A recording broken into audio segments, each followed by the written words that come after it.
when Chris gets that taco salad.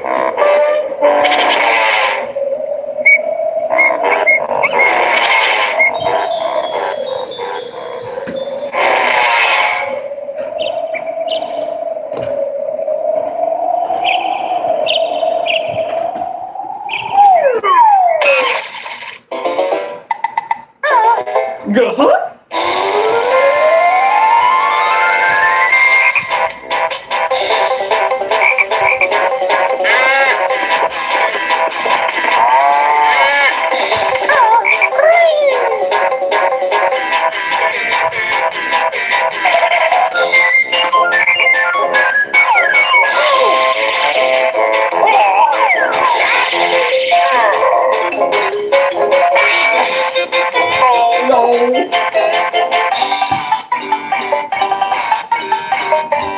Remember you sing last.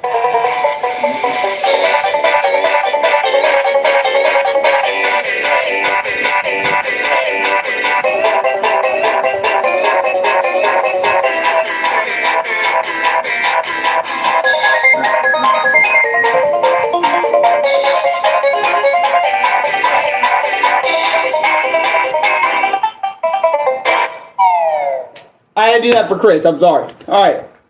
Okay. Now time to show the video. I had to do that. I had to do that for Chris, because Chris really wanted me to do the Banjo-Kazooie little dance, so. Alright. Here, let me copy Discord. Alright. So let's get some Banjo and Kazooie music then. And I'll just start us off. Banjo-Kazooie. You know, I gotta get them themes going. Well, let me see if I'm actually live right now.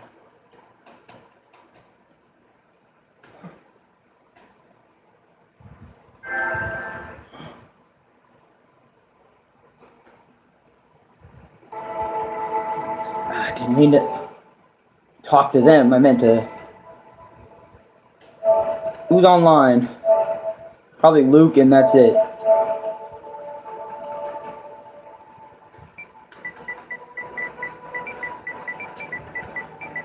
Alright, I don't know where the V is. Oh, speak of that, we found the V. Okay, I'm just gonna let Chris know that I'm live. I don't know if people are gonna come in here this time around. But, let's see. Can they even see my live? Because for my YouTube, it takes a minute now to see if I'm actually live or not. See my live? Because for my YouTube, it takes a minute. Yeah, my live is very available. Okay, cool. I mean, I don't need a full brightness to embask its glory. But anyways, alright, let's put on some Banjo-Kazooie OST. Let me properly find that, so we can get this video started. Alright. Alright. Now, if you guys want to know how these go, the story of Banjo-Kazooie. Alright. The story focuses on a bear named Banjo and a bird named Kazooie, as they set out on a quest to rescue Banjo's sister Tootie, who was kidnapped by the witch Gruntilda bitch ass. Along their journey, the two receive help from Mumbo Jumbo and Bottles the Mole, as well as various other characters in smaller roles, pretty much, right? And as you guys can tell, I did a pretty shitty, unfinished drawing of me and Banjo, and I can't draw Kazooie, but I can draw Banjo somewhat, even though if it's a shitty drawing.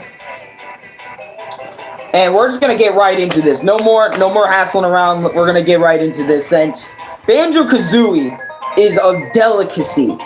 If you have not played Banjo-Kazooie yet, go get a fucking 64 emulator, go play it. It's a great game, I'm telling you that right now. It's one of the best platformers on the Nintendo 64. But you can also get it as well. Let's see, you can also get it on the Rareware, like on Xbox. It's also replayable on Xbox 360. I think also Xbox One, but also in the Rare Replay, you can also play the original Banjo-Kazooie, but we're not here to talk about Banjo-Kazooie. We're here to talk about Banjo-Kazooie. Okay, so the first reason why I really love this game is I love the simplicity of the story, as I literally just got done explaining to y'all the Banjo-Kazooie story. I love how simple it is, how simplistic it is. I love it all around. What's up, S-Class? My fault for not saying anything. My apologies. I'm sorry. Hopefully YouTube can give out notifications to everybody. But even if it is just one, I am appreciative that you stopped by. Alright, but that's number one. And the game's intro. The game's intro. When I gotta turn off the Banjo-Kazooie fucking OST. I gotta turn it off. And I gotta show y'all the opening. Like, y'all did hear at the beginning of the video, but no one was kind of here, so I'm gonna be showing off the intro I'm gonna be showing off the intro a lot in this video because Banjo-Kazooie's opening. When I tell you this shit is gonna make you bob your head a little bit, I love the rhythm, the music, and I love all the lively characters in the opening, which I will demonstrate to you guys now. Which I did a little funny thing for Chris in the beginning of this video where I.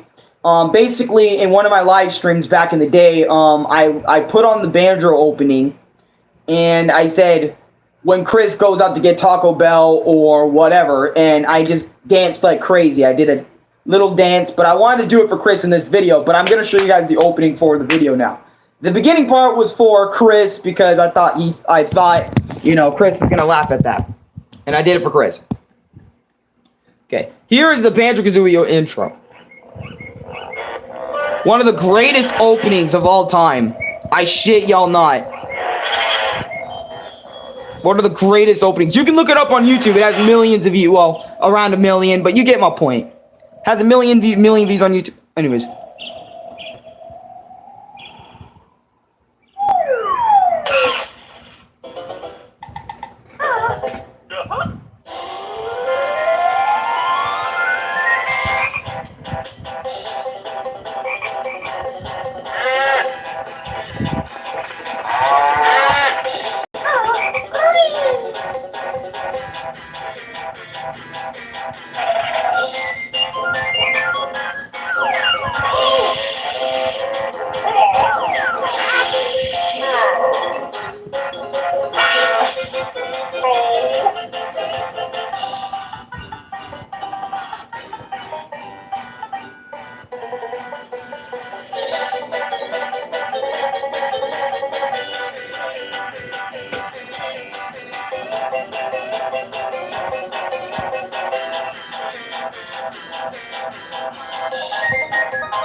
God, one of the most happiest, beautiful little things we have gotten in our lifetime. One of the best openings I have ever heard in my life. I shit you not, that is easily one of my favorite openings on the Nintendo 64 console, bro.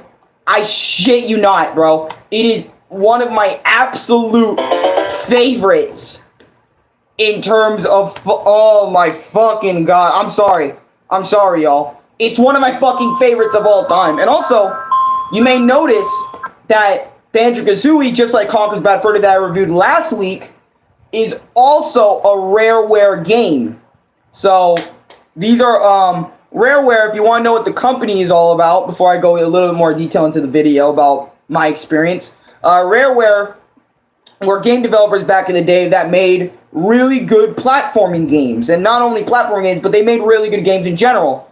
Donkey Kong Country 64, you know, Donkey Kong Country games, Banjo-Kazooie, Banjo-Tooie, Conker's Bad Fur Day, and plenty others. But since after the 90s, early 2000s, Rareware kind of steered away from all this platforming goodness and kind of moved on doing their own thing. They're still a company within Microsoft. It's just that, you know, they're working on way different products than they were back in the day. Even though I kind of prefer the era where they were working with Nintendo, with Donkey Kong, and, you know, and all that other good stuff. But it's okay. Don't worry about it. It's not that bad. Alright, it's not that bad. It's not super horrible. You know, you'll love it. Hey, what's up, Chris? How you doing? I guess no one got notifications, but it don't matter. YouTube's fucked. It's always going to be fucked. I'm not going to make a big deal out of it. Even though I kind of just... Well, no. But anyways. Number 1 on the bad list, I was going to say swimming controls. But that was at first, bro. The swimming controls in this game are way fucking better than, like, Conker's Bad Fur Day or some other games back in the same era. I already did that. I did that at the beginning. But, seriously, like, guys, think about this real quick, right? The swimming controls in a 64 game, of course they're not going to be as good. And when I say, like, swimming controls are bad, I'm not trying to say they're horrible in terms of, well, nowadays, it's pretty shit. Like, nowadays, if you got a game with swimming controls, you know, they're either really good or your game's just fucking clunky. You know, or not, well, not clunky, but you get my point. It's always usually good nowadays if you're getting a game with swimming in it. But it's not really that bad of a reason, but I just wasn't used to the swimming controls at that said time. But now since I've actually fully played Banjo-Kazooie and 100% of that bitch, I know what the fuck I'm talking about, and the swimming controls are not even as close as I made them out to be when I first started playing. Not even fucking close. Not even close. But that's number 1 for bad. Number 2 for... Hey, Lucas, how you doing, bro? Hey, Alex, how's everyone going, bro? Hey, I'm doing good. I'm happy because I'm reviewing Banjo-Kazooie. And by the way, guys, the next My Experience video, I don't know if it's going to be next week. Legends of Zelda, Ocarina of Time. But before I get to Ocarina of Time, I'm going to take a break from My Experience videos, alright? Because I just did, technically I did this one and this one 2 weeks back to back. So what I'm going to do is I'm going to be uploading shorts, alright? I don't know how long. I have a lot of shorts I need to get uploaded. So y'all will be entertained with the shorts, alright? I won't upload too much since, you know, well, I'll try to upload them as frequently as I can, which is once a week. And the videos are roughly around 40, 50-ish seconds, sometimes 20, sometimes even less than that. So just letting y'all know in advance that I will be uploading clips for a minute, alright, after Banjo-Kazooie, because I'm taking a break from the whole My Experience stuff. But don't worry, Legends of Zelda will be here. I promise. Y'all already know. But anyways, number 2 on the positives, the collectibles. The jiggies. Oh my god. Collecting a jiggy in this game is like collecting a goddamn gem in Crash Bandicoot. It's one of the best things you're gonna hear. Here. I'll even give you the little jiggy. Alright, not Crash Bandicoot. Banjo-Kazooie jiggy. Give me the little jiggy, you little nig. It's one of the best things you'll ever hear in gaming. Like the jiggies theme. The jiggies theme, bro. Jiggies. Like when you're collecting a jiggy, oh my god, you're just gonna be so happy of you're just gonna be so happy of yourself. You're really gonna be so happy with yourself. Like, listen to this.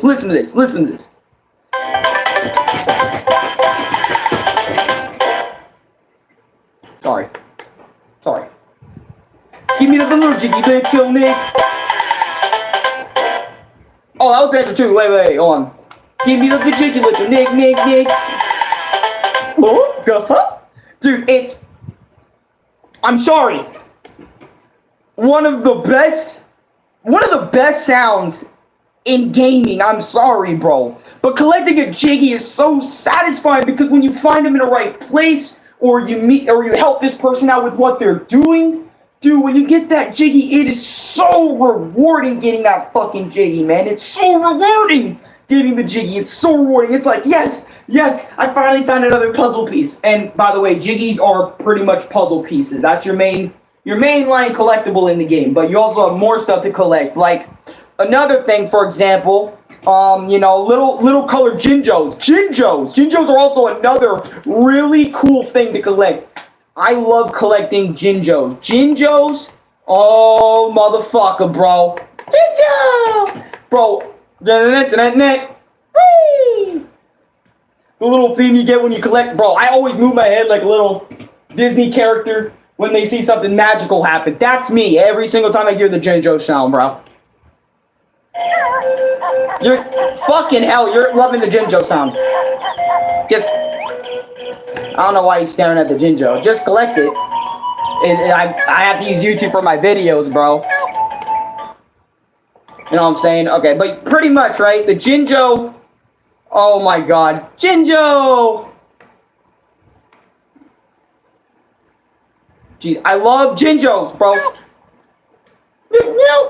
No, dude, you gotta get the Jinjo sound, bro. The Jinjo little sound effect, again, is one of the best things. Hold on, let me find it on YouTube.com since they don't even recognize what I'm trying to say.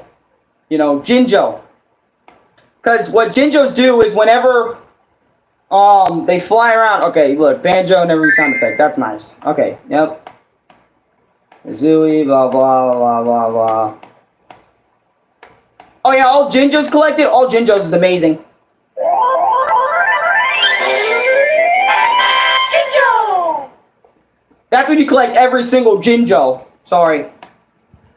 But you get my point. The little Jinjo theme is pretty much just... Whee! Yup. Sorry, man. It's so good. Oh, bro, and when we get to good music, oh, you're gonna fucking love it, man. You're gonna love it. You're gonna love it. I'm telling you guys right now. Also, Mumbo Tokens. Mumbo Tokens are also another really good thing that you got in this game. Bro, every single time you collect one, Ika Bokum. That's all you hear is Ika Bokum. It's one of Mumbo's sounds, and you use those to, to give to Mumbo so you get transformations. That's pretty much what, you know, you give the Mumbo Tokens to Mumbo for. I'll explain what Mumbo is in a minute. But other than Mumbo Tokens, you also collect honeycomb pieces. Now, honeycomb pieces, if you collect them all, they enhance your life force by like 1%. I'm telling you, that theme's also really good. And also collecting each and every single piece, you know, not only increase your life, but it also helps you in terms of 100% in the game and grabbing everything pretty much. But that's just for number 2, man. Number 2, all of the fucking collectibles. This game makes collecting shit fun, unlike a certain game everyone knows on my channel. Okay, but let's go to number 2 in negatives. Sometimes the worlds feel too big.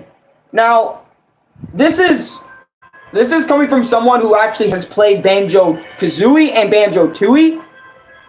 Comparing it to Banjo-Tooie, Banjo-Kazooie's worlds feeling too big is fucking nothing in comparison to Banjo-Tooie. Banjo-Tooie has way bigger worlds, which we'll get to Banjo-Tooie one day, which I do have that on my desk, but for now it's Banjo-Kazooie, and to be honest, I just wasn't used to like how the world operates, how big Banjo-Kazooie's worlds are and shit. That's why I was like, whoa, dude, this is way too big for me to explore. Because think about this. When you first start Banjo-Kazooie for the very first time, you're going to be thinking these worlds are fucking gigantic and way too big for you to complete. But if you have a walkthrough by your side, you're pretty much invincible and you'll get everything done in a matter of time.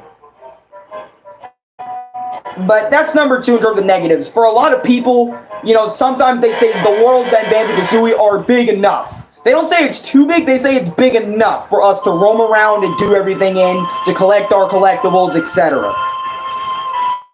By the way, which I love the world. I love each and every single world in Banjo-Kazooie. Fucking riveting, man. I love these worlds. I love these worlds to death. But anyways, let's get to number 3 on the positives of Banjo and Kazooie. The flying controls. Now, when Kazooie learns how to fly later down the line in the game, I was thinking since this is Nintendo 64, and you guys know Super Mario 64's flying controls, how they were inverted / not the best, right? I was expecting Banjo's flying to be like that, but no, unbelievably so, they work just like you imagine them, just like you imagine they will be in a regular game. Like in a regular video game today.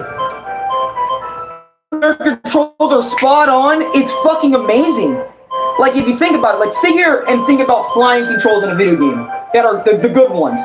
Think about that, and that's what Banjo-Kazooie has. And it's unbelievably good. It blew my expectations out of the water because I was like, oh, yes, they made flying good in this game. At least they didn't make it complete horseshit where you have to fight that mechanic, because a lot of games back in the 64 era / earlier eras in our, like, in the gaming life, you know, we're getting used to flying underwater control, so, you know, it's mostly going to be either shit or mediocre at best, you know, like, you know, it's not going to be, like, up here all the time.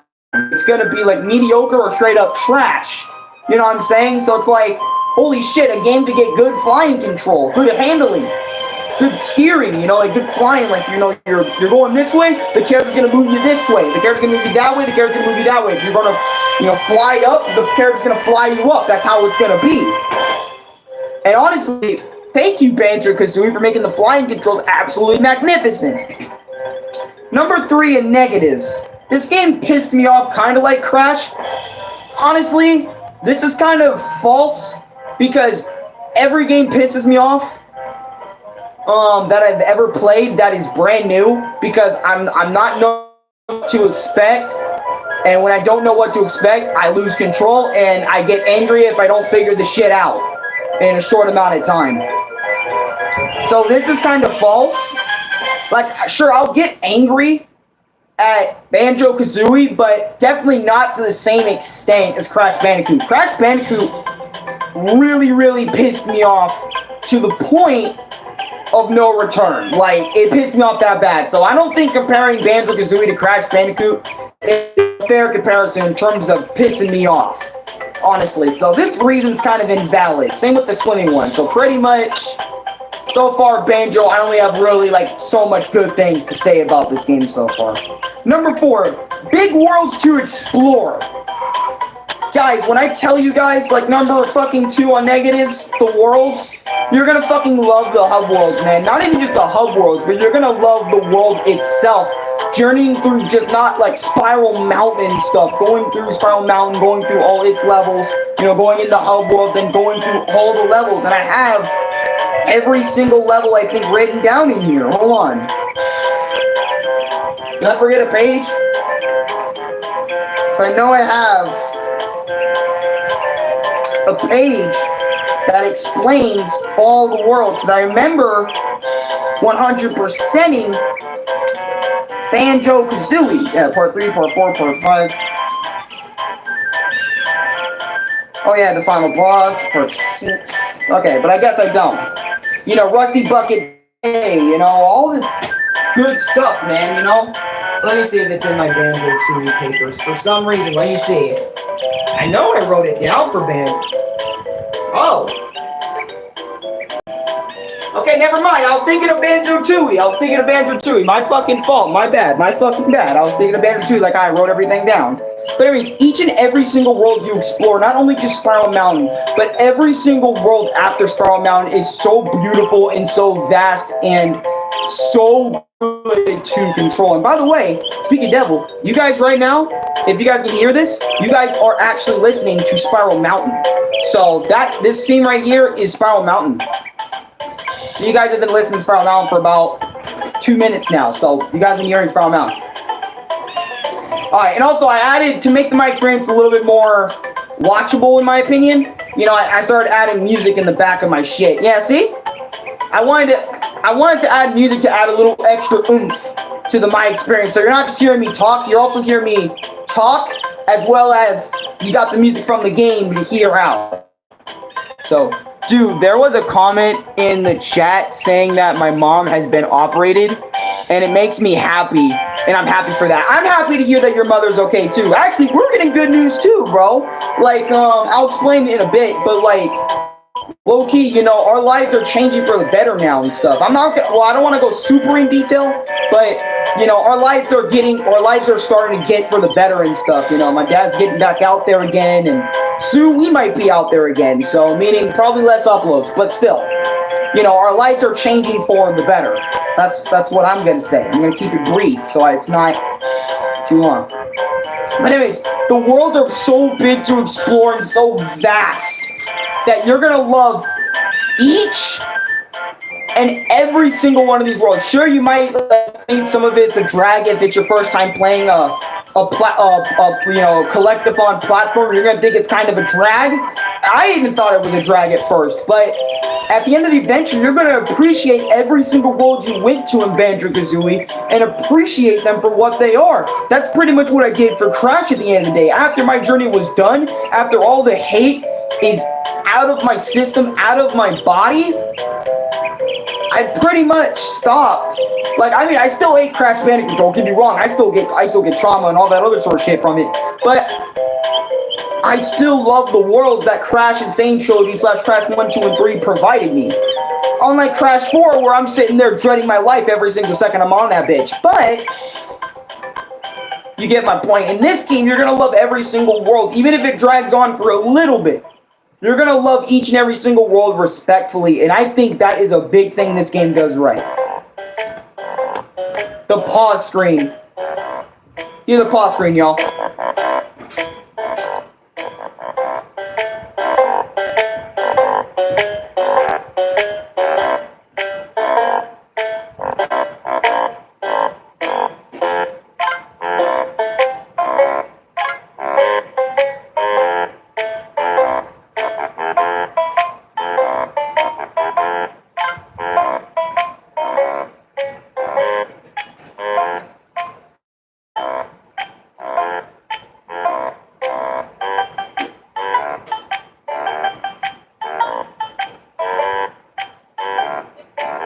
Sorry, I love the pause menu. I love the pause menu. Sorry.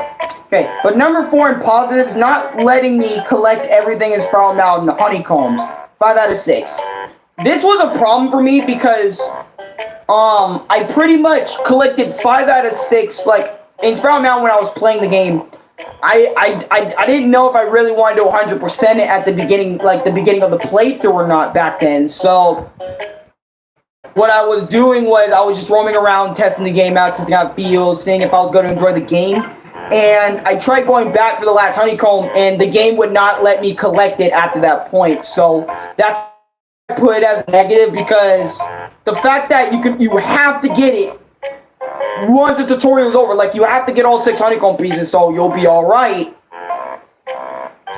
And get the 6 honeycomb piece. It's kind of ridiculous that you have to do it before you enter the next world, because if you enter the next place and you come back to Spiral Mountain trying to get the 6th piece, you will not get the 6th piece. So do not do what I did and collected 5, then went to the next one, and then try to go back for the 6th one, alright? If you're going to collect all 6 honeycombs, collect all 6 honeycombs in Spiral Mountain, please. I beg y'all. Don't do the same mistake I fucking did, alright?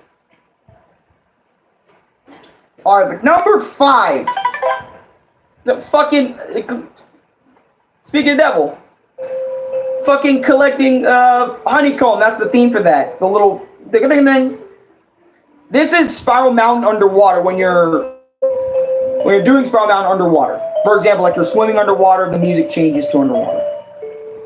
The dance Banjo does when he finds a Jiggy. Now, I mentioned this before, like...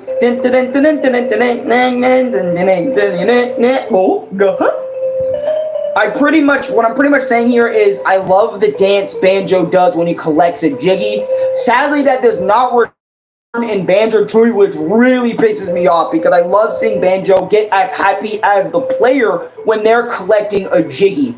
Like I said, collecting Jiggies is very important in this game. It's very important that you do that so you can collect them and move on to the next world. You know, make sure you collect all 10. If you don't, you know, collect all 10. Just collect all 10. It'll be a minute.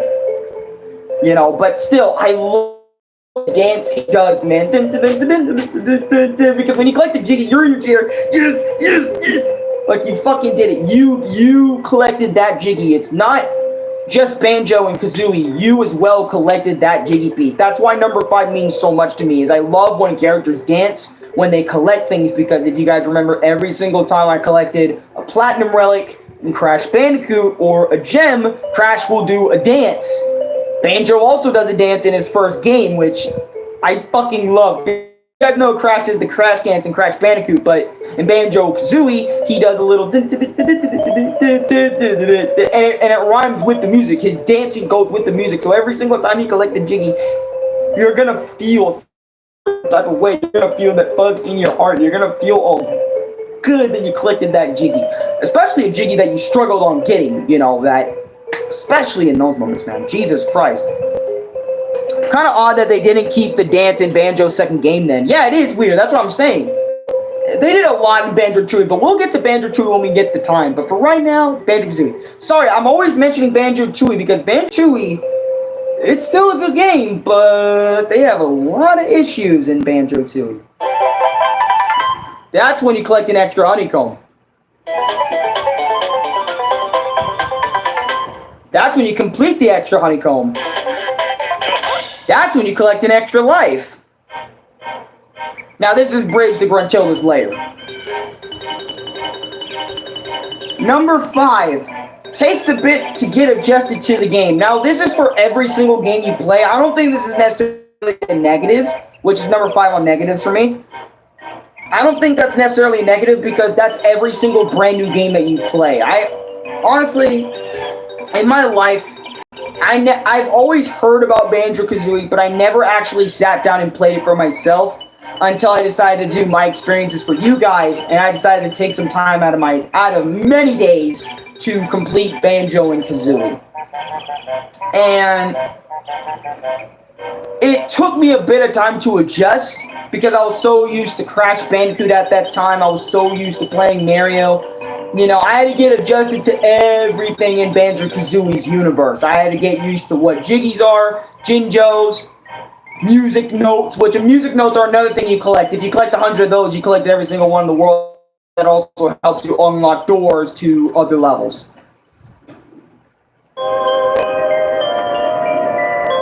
Game over theme.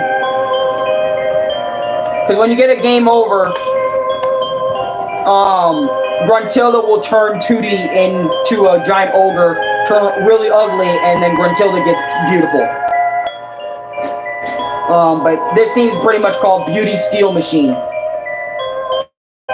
But anyways, like I said, it does take a minute to get adjusted to the Banjo's universe if you haven't played it before. And that's not necessarily a bad thing. Like I said, it's for every single game that you've ever played. And I don't think it's fair to criticize Banjo-Kazooie just because I wasn't adjusted to it. So, but anyways, let's get into part 2 of my experience with Banjo and Kazooie.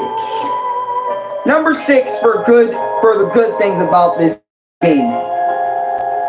Banjo has good climbing control. Now, what I mean by that is because Banjo's a bear and bears can climb things. So, you know, like if you're climbing a tree, you know, usually even Super Mario 64 has good control in terms of when you're climbing stuff and hopping off that said thing. But still, it's still a good thing to mention that Banjo in this game has good climbing controls.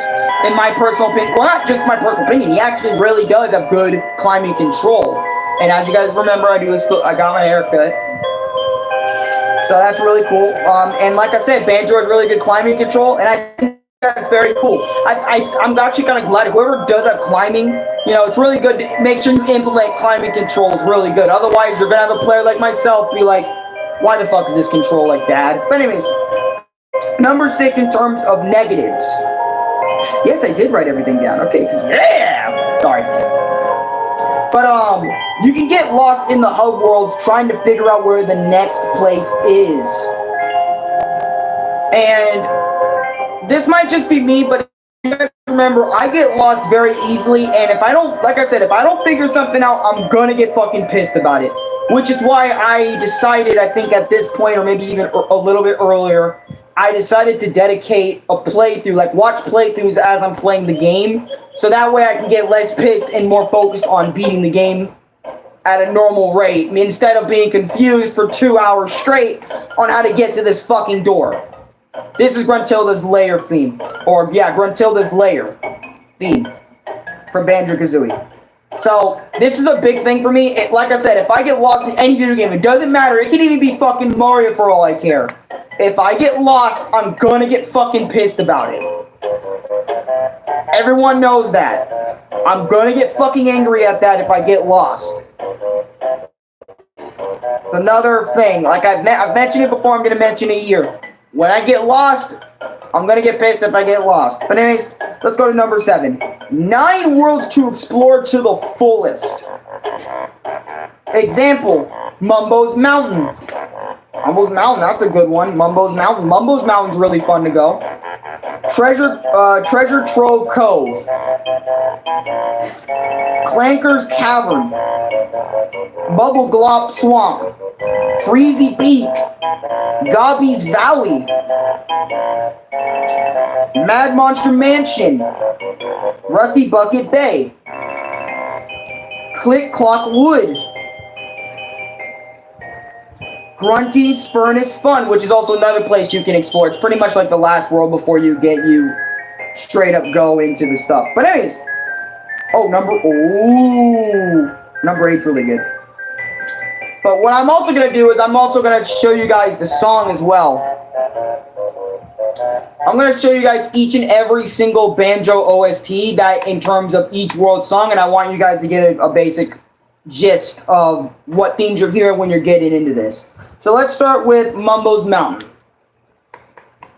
Alright, let's go to Mumbo's Mountain. Yep.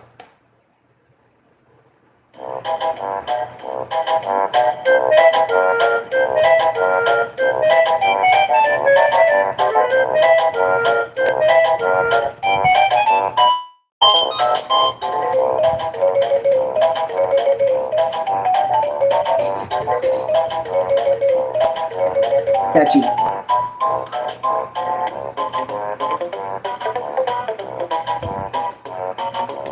That was Mumbo's Mountain. Okay, now let's go to Treasure Cove. Let's go to Treasure Cove. Wow, they actually got my shit quick.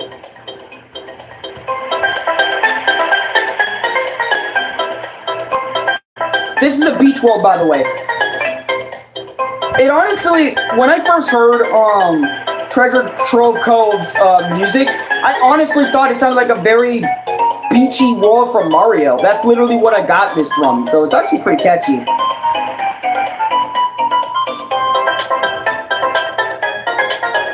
Oh god, stop acting like an idiot. Alright, let's go Clanker's Cavern. Alright, or Clanker's Cavern, however you want to say it, yep.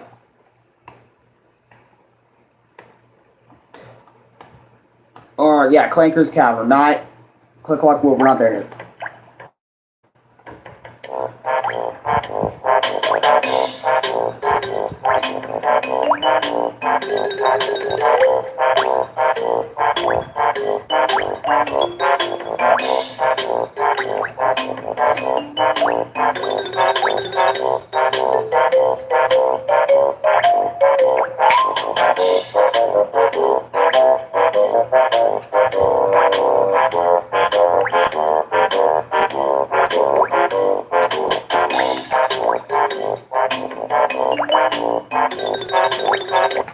And you guys, like I said, you guys know I love music. I love music a lot, especially to games I play. It makes me be in sync with them. And that's not all. I'm going to show you guys every single one of these. So, and I know, yep, Bubble Glop Swamp, yep, that's, yep. Or Bubble Glop, yeah, Bubble Glop, Bubble Glop. Ah, shut up.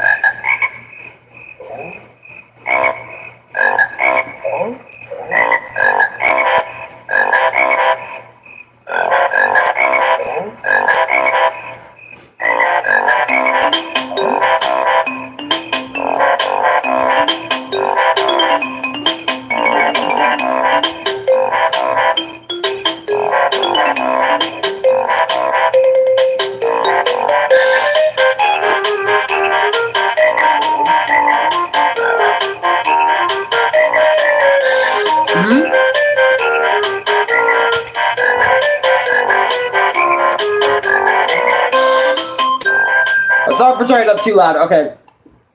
Because I realized when I first did this, you know, like when I put it at 20-30, it was a little bit too loud. So I'm going to leave it at like 16 for y'all. I just like I just like jamming out to all this shit.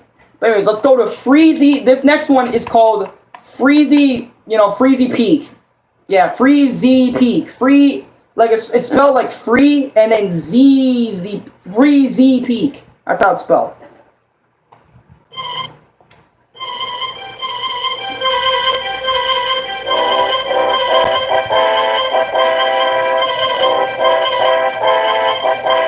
Freezy Peaks in Ice World. If y'all haven't noticed.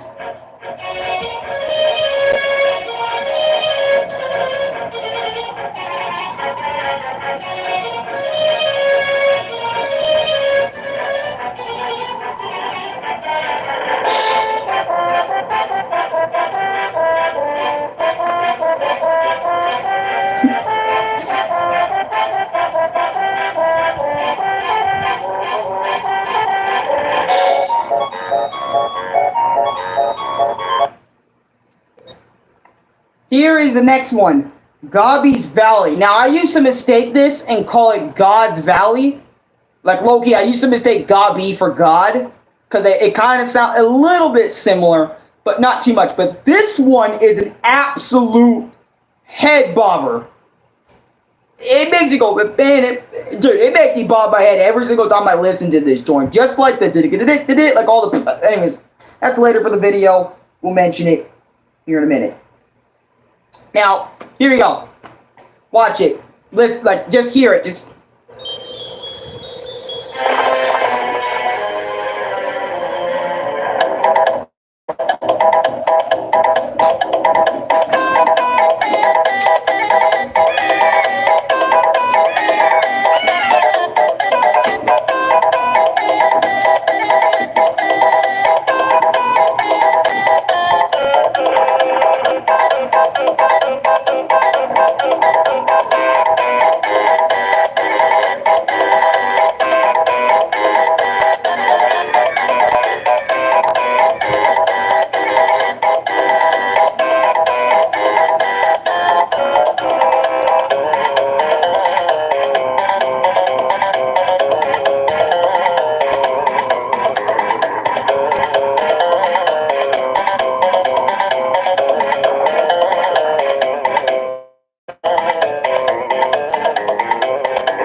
Oh my, dude,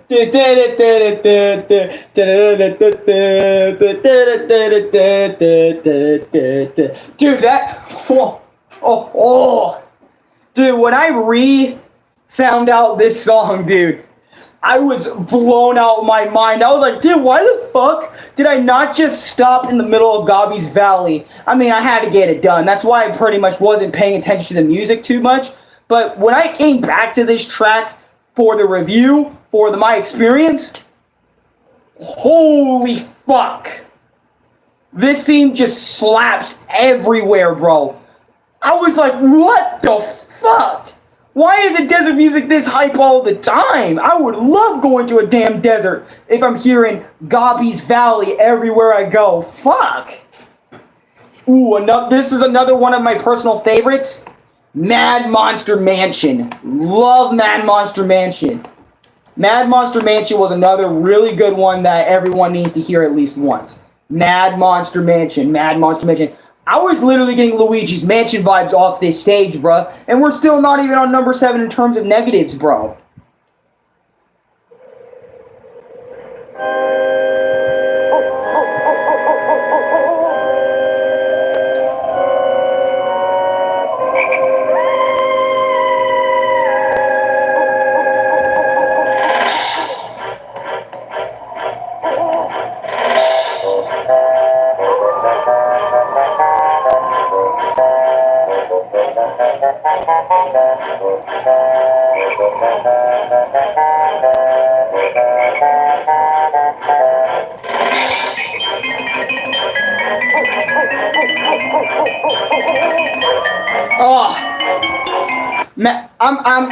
I'm telling y'all, Mad Monster Mansion is such a good song. They even gave it Inside the Mansion.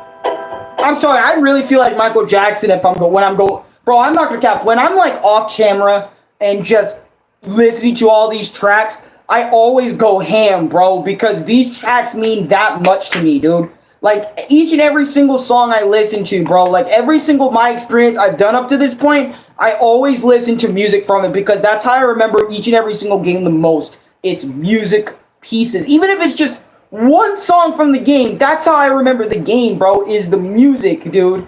the fucking music, dude. Video games made me appreciate music way more than I thought before. I mean, I always loved music. My entire life I've loved music. But, dude, when I started doing these My Experience videos and playing all these games and learning all these different video game music soundtracks, I loved the shit out of music even more, to the point I listen to, dude, every day you at least hear me listen to Conker's Bad Fur Day, Crash Bandicoot, Banjo's opening theme, Banjo-Tooie, Ocarina of Time, Majora's Mask, Sonic the Hedgehog, Super Mario Brothers, doesn't matter. Like, all of those, bro, I listen to them at least once every day or every other day, bro. That's how much all these tracks mean to me, bro. But we're not done yet. I still got Rusty Bucket Bay.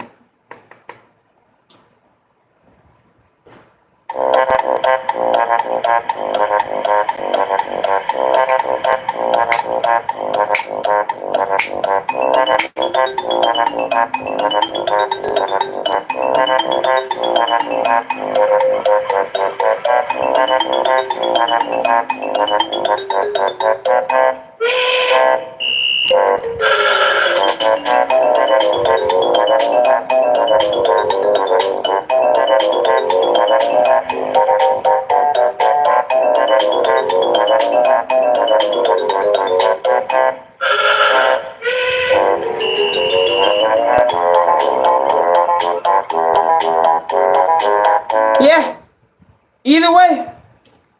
But that was Rusty Bucket Bay. Now let's do Click Clock Wood. This is like the second to last one. I'm sorry, guys. I know the video's getting a little much, but damn, these songs are good.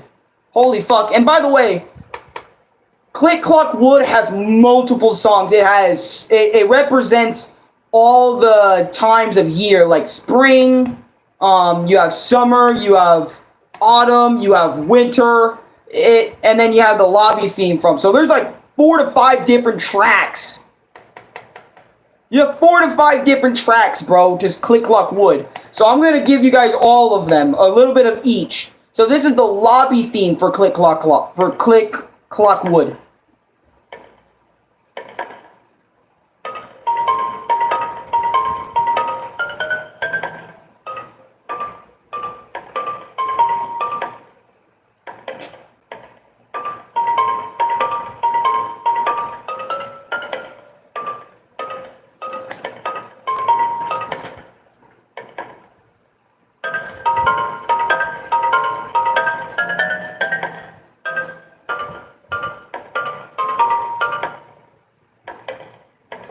That was Click Clock Wood's Click Clock Wood's lobby.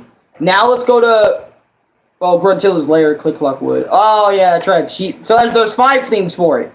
Okay, hold on. Gruntilla's lair, Click Clock Wood. Here we go.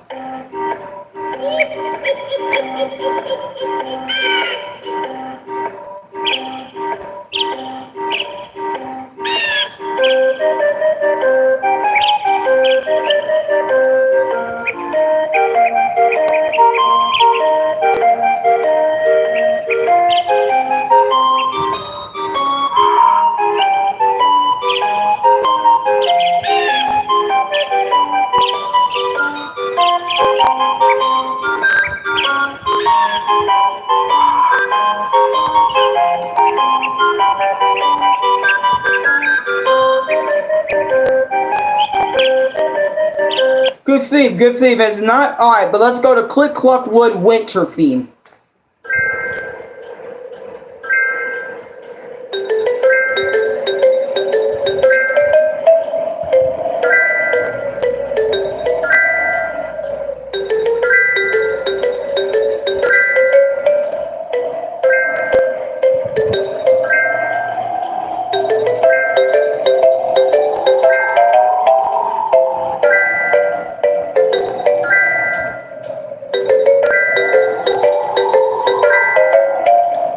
But anyway, that was Click Clock Wood winter. Now let's go to Click Clock Wood autumn.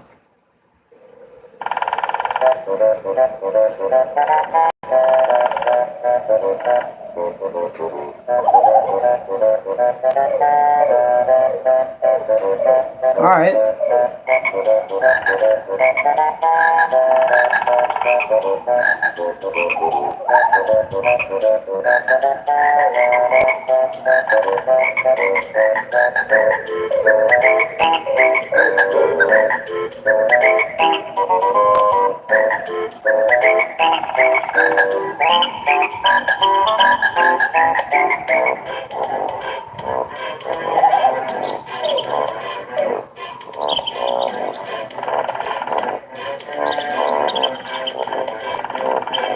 Alright, that was Click Clock Wood. That was Click Clock Wood Autumn. I can't say it fast. My apologies. Alright, but let's go to Click Clock Wood Spring. We'll save summer for last.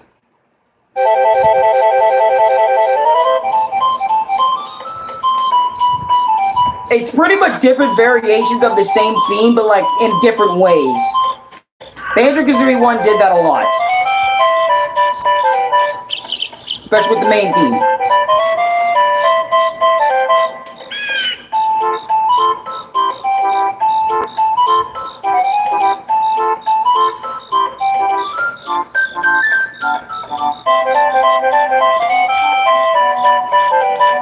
Alright, that was Click Clock Wood Spring theme. Now, let's go to Click Clock Wood Summer theme, and that's it for Click Clock Wood. Then after that, we have Grunty's Furnace Fun, and then after that, we'll go to number 7 negatives, then return to number 8 for both. Whew! So then we can move on to part 3.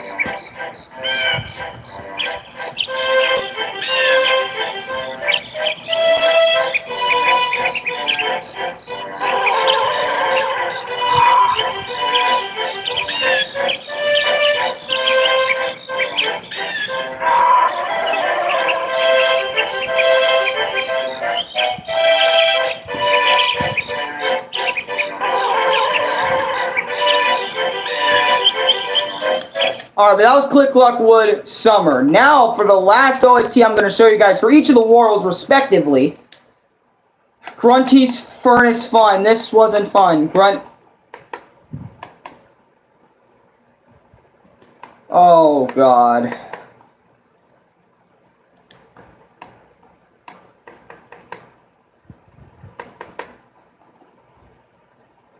Yep, Grunty's Furnace Fun. It's from Gruntilda's Lair, but still.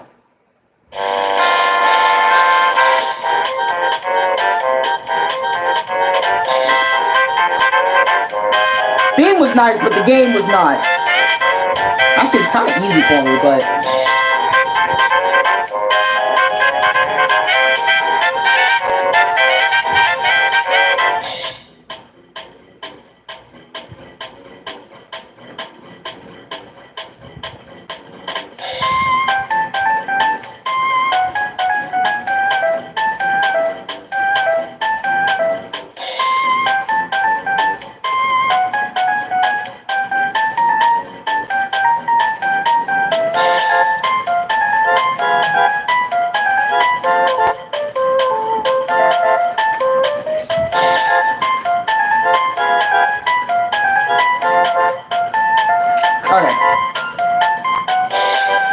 Okay, but that was Grunty's Furnace Fun. So for y'all to get the point of why I put on each OST the way that I did. Or the way I wanted to. Now let's move on to number 8. Cool soundtrack. I pretty much have demonstrated to y'all not every single track in the game, but I demonstrated you already a fuck ton of that in the earlier parts of this video. So number 8 we're just going to gloss over. But Banjo-Kazooie, the developer for Banjo-Kazooie, I want you to know, in my heart, all your tracks will be there, bro. Especially one song in particular from obviously the opening from Banjo-Kazooie. And also there are some in Banjo-Kazooie that I really love to the bottom of my core that I'm going to listen to more often now because since I did this video. Because I've kind of forgotten how some of these tracks actually sounded and then until this video. So not only you guys are learning about my experience, but I'm also getting a refresher myself on some of this. And also it's making my brain go back to work. And also, another thing why I love doing these my experiences, it gets my brain to go to work on something. Since usually, you know, you guys know ever since I stopped going to school, I didn't have to worry about like a job or anything for the moment, right? I was just chilling, trying to find stuff to do all the time. And since these my experiences also help, not only just help you guys like get more content out for the my experience series, but it also helped me get my brain moving, get my brain working on something again. That's also what my experiences do. They get my brain working on something so I can get to the end goal. So then after that, I'm done with the game and I get to wait until I get to review with you guys. And that's always my motivation when I finish a game is I got to finish it for my guys. I got to finish it for my audience, my viewers, my supporters, people that love me, man. I got to do it for them so then they can get the video, and then once the video's over, you know, they can always rewatch it whenever they feel like, or just see it once and back off, you know, etc. Well, not back off, but just fuck off, you know, or you get what I mean. But, yeah, besides the cool soundtrack, number 8, screw the time events. Everyone knows here, since Crash Bandicoot, Crash Bandicoot I'd probably say, or just in general nowadays, I do not like timed events. I don't care how much time they give me. I do not like being rushed for something when I'm not comfortable with it. I do not like being rushed in my games. I really do not like being rushed. I'd probably say ever since Crash Bandicoot Say Children with the Platinum Relic times in terms of me being rushed, because in terms of being rushed for the Platinum Relic, I was being rushed. You guys already know, I do not like being rushed. Even in real life, I do not like being rushed. And it's even worse in video games because, you know, that clock is ticking and no amount of bickering is going to help me solve that problem. So, there were a lot of timed events in this game, and I personally really do not like it. I really don't like it. But that's the first 2 parts of my experience with Banjo-Kazooie. Part 3 and 4. Then I had part 5, and then also me explaining the final boss, and then, you know, part 6 as well. I'm explaining even more things. Then after that, the video is actually pretty much over. Okay, so number 9. Banjo and Kazooie have all sorts of cool moves. They really do. So throughout the entire game, this is also spoilers for anyone that watches these. You know, I am going to spoil a lot of the game for you guys. Or just mainly a lot of it, but I don't know, a lot of the really good parts, etc., my favorite parts, etc. But anyways, number 9, again, they got a lot of cool moves, and I'm going to go in detail about those said moves. For example, you got Jump Claw Swipe. Well, you got a jump, you know, you get the jump. You get Claw Swipe, which is Banjo's you know, his little punch, his 3-hit combo. It's not really that useful that much. You know, you get the jump. You get the forward roll. Basically, you get the forward roll, meaning like Banjo gets to roll, like, you know, he gets to roll a bit. It's actually implemented better in Banjo-Tooie, but still, you get a forward roll. Rat-a-tat. Rat-a-tat. I think that's another move for Kazooie. Feathery Flap. Feathery Flap is like you're in the air and you're fluttering, you know, in the air. And then also, you know, the more wings you use to flutter flap, the more wings you waste. So you're limited on feathers. You have about 50 feathers. I remember that.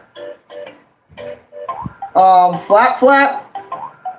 Flap Flap, I think, is also another Kazooie move where I think it's like Kazooie's version of the Claw Swipe, but better, a little bit. I think.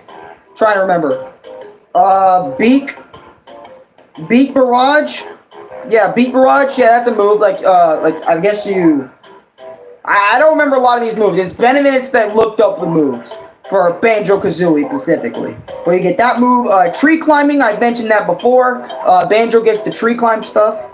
Swimming. You know, you get the swim. I don't know why that's a fucking cool move, but it's still a thing. Talon Trot, it's basically where Banjo-Kazooie gets to run with you.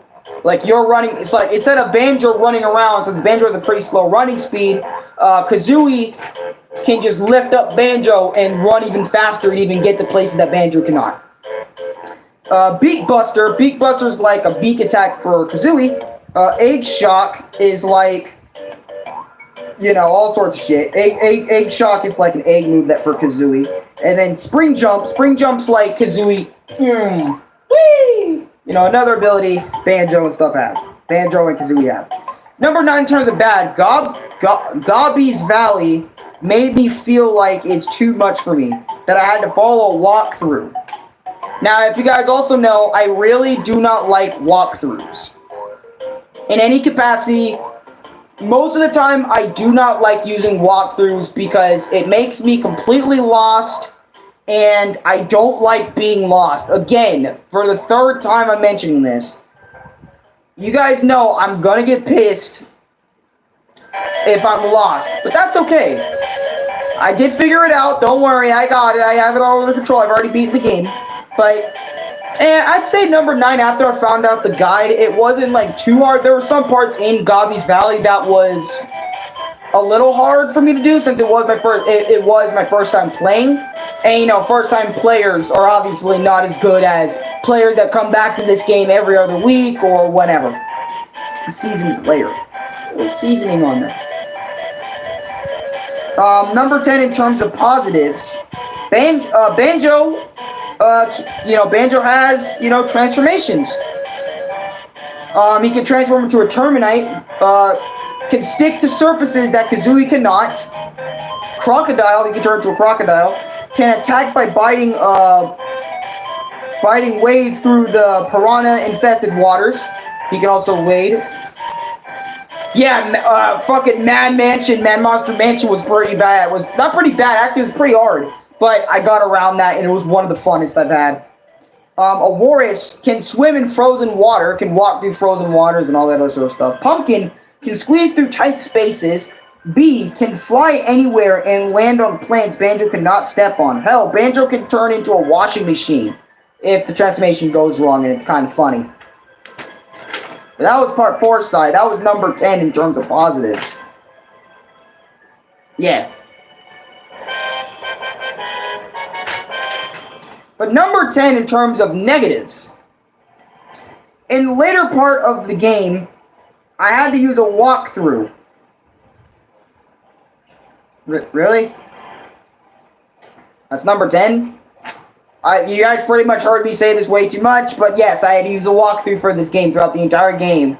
Because, I couldn't fucking figure out this game all that well by myself.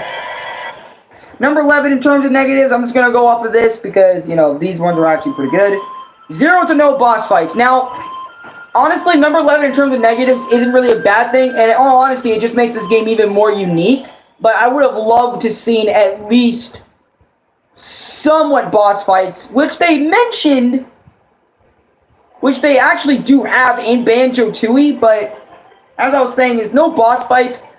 It was getting a little much without the boss fights, and I get why they didn't want to add them until the second game, but still, I mean, I still thought no boss fights, besides the final one, obviously, here in Banjo-Kazooie, Gruntilda herself, like, no boss fights before that,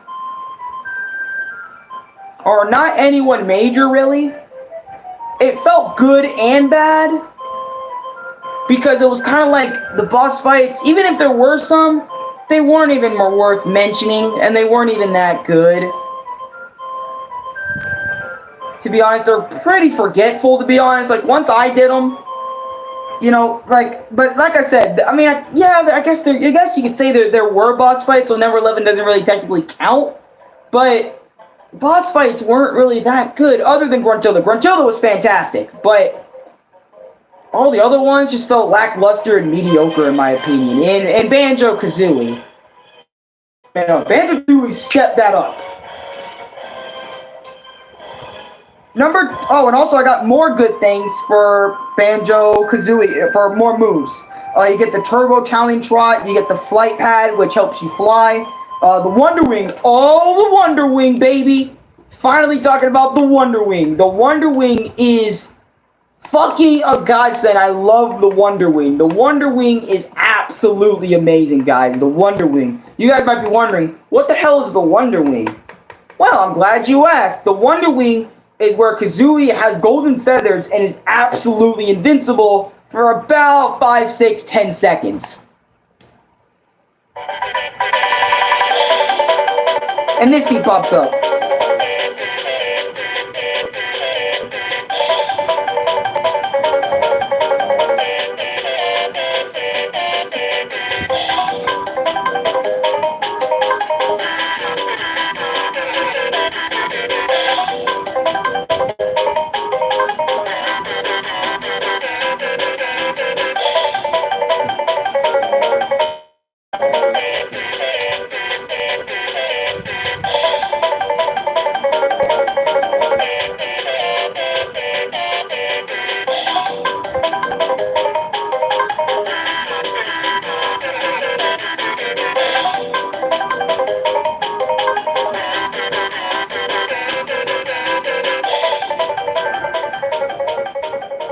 you can tell, man, like, just that, one of the best things about Banjo-Kazooie to me was the Wonder Wing theme, man. And just using that invincibility power, man.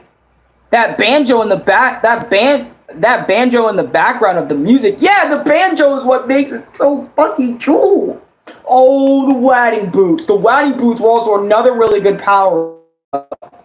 Sorry if you guys hear fucking PlayStation. I probably need to turn that group chat off, huh? But, basically, I have niggas chatting, about some other shit that they're doing. But, anyways. Banjo, wading boots, the wading boots. Oh my god. I'm sorry. I listen to this theme a lot. Same with Wonder Wing. Helps you go through, like, swampy waters way easier.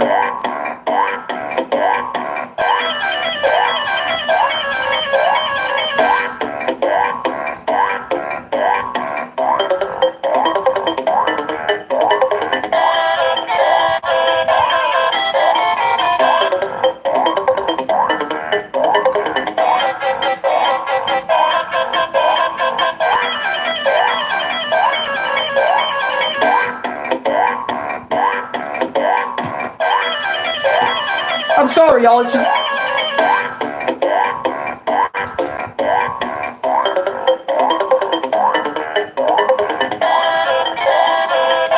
Because you guys can hear the springy stuff in the background. Oh, it's amazing. But also, let me show y'all the Turbo Trial and Trot. The hardest levels for me was the harbor level. Oh, no. Fucking... Hold on, let me go back to my paper for that. Was it Rusty Bucket Bay? It's Rusty Bucket Bay. I don't like Rusty Bucket Bay. I even mentioned it.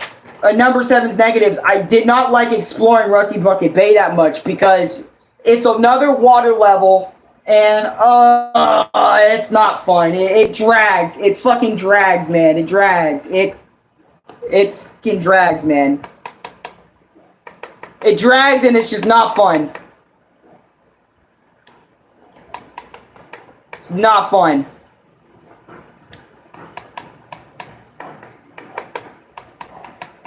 Oh boy. Turbo Italian Trot. Now this is the speed shoes. This theme is amazing.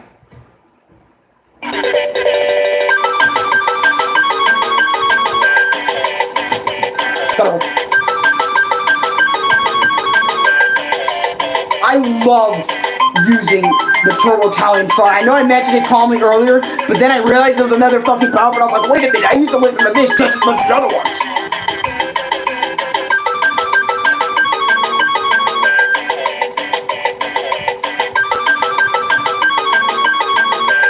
This gives Kazooie super speed.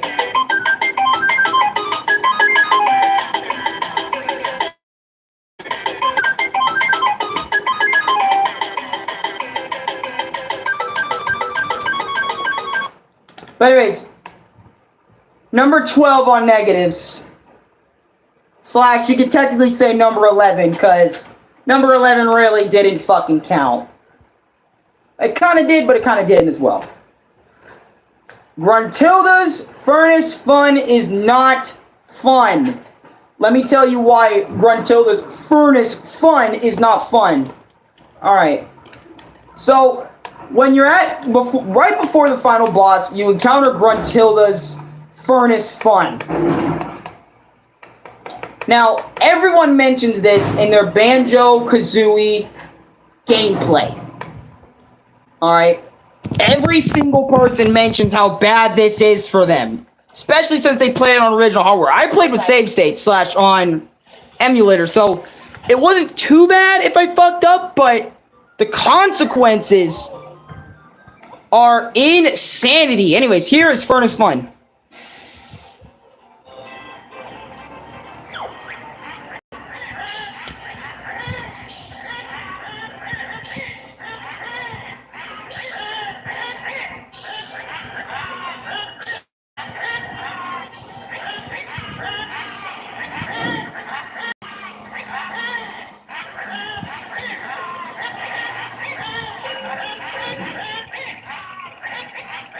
Her sister.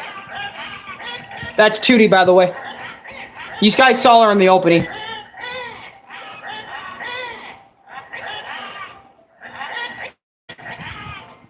Now, I'm just going to explain to you what happens on the board. Well, be ready for round 2 in the second game. Oh, I already played that, my friend, and oh boy. Anyway, so this game, it's a big fat board to get to her. Now, if you get to Gruntilda, you win your sister back. But you're not done yet. You have to do the final boss after this. So, basically what this big fat board is, it's like a big fat trivia game. Now, if you don't like trivia, you're not going to like this. So, the clock here is basically a timed event. The Banjo-Kazooie logo is pretty much like an extra life / a good place to land on. This, the death panels here means you die. And the eyeball, I can't remember what the eyeball does, but the eyeball, it does something. I think it warps to a different spot on the map. So then here you have the Joker spot, which the Joker spot is obviously a fucking joke or something. And then Gruntilda's, if you land on a Gruntilda thing, you get a trivia question about Gruntilda. And then the music note here is a question about what track you hear, it's sort of shit like that. And there's also pieces across the board. And it takes people a long time to get it done, bro.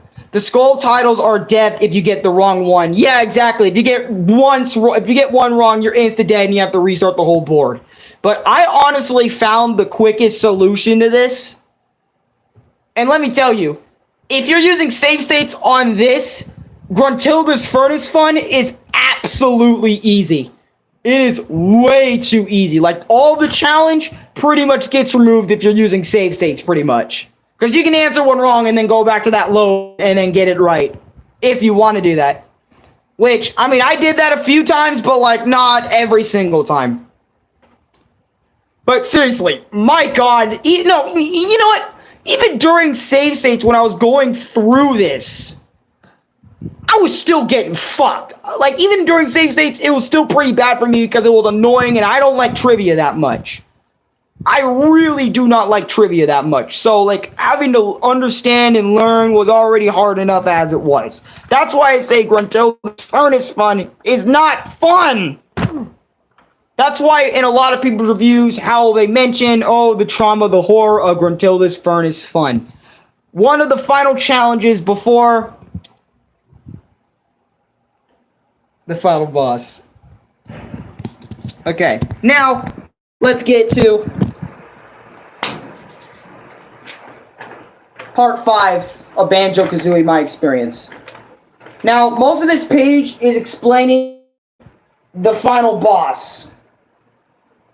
So, number 11, they got minigames, example races, time-related stuff, etc. Now, honestly, y'all know I don't fucks with minigames. Y'all know I don't fucks with them. They piss me off. Some minigames in Banjo-Kazooie weren't that bad, but others, y'all know I don't. I still don't fucks with minigames all that hard like. So, it's another thing for y'all to watch out about. It's another thing I don't fucks with. I really don't fucks with the minigames. The final, okay, but number 12 in terms of positives, the final boss is really, really good. You're going to enjoy the final boss. Number 13. The final boss is pretty long if you don't know what you're doing. First timers. For first timers specifically, if you don't know how to beat her, you're gonna get fucked. And let me tell you, you are gonna get fucked up. I've gotten fucked up on the final boss fighting Gruntilda multiple times due to bullshit, due to me not understanding, due to not understanding how to dodge her moves, all that. DK64 has you do mini games to beat the game. Fucking dead ass. Dead fucking ass. That's probably why I'm not going to play Donkey Kong 64, honestly, because I've heard from a lot of people, it's pretty much a bloated Banjo-Kazooie experience. Like, it's pretty much, like, a bloated means, like, it's pretty much an overstaying its welcome Banjo-Kazooie-like adventure, pretty much. And it's a long game. I heard it was 30 hours, but a lot of people, when they're speedrunning it, turn it into less than an hour, or yeah, less than an hour or just an hour in general. Like, you can take that 30 hours and put it down to like 6 to 7 hours if you're really good enough and skilled at the game, and you already know what you're doing, so it's not that bad. And I remember the completionist, requirements, doing everything and collecting everything, and also the collectathon in Donkey Kong 64 is really bad, and it's comparable to Crash Bandicoot 4, it's about time. At least that's what I've heard from the media, from other people playing it, the completionist's video on Donkey Kong, 64, etc.